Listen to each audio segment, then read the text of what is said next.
لا تنسوا الاعجاب بالفيديو والاشتراك في القناة.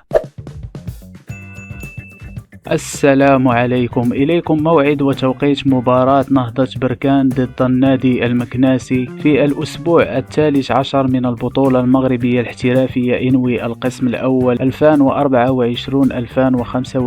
والقنوات الناقلة للمباراة. يحتل فريق نهضة بركان المركز الأول في البطولة المغربية الاحترافية برصيد 27 نقطة، بينما يحتل فريق النادي المكناسي المركز الثاني عشر برصيد 17 نقطة. ويستضيف نادي نهضة بركان النادي المكناسي في الجولة الثالثة عشر من البطولة المغربية الاحترافية على الملعب البلدي لبركان يوم الخميس 19 دجنبر 2024 في تمام الساعة 4 بتوقيت المغرب و6 بتوقيت السعودية إن شاء الله. ومن المرتقب نقل هذه المباراة على قناة الرياضية HD.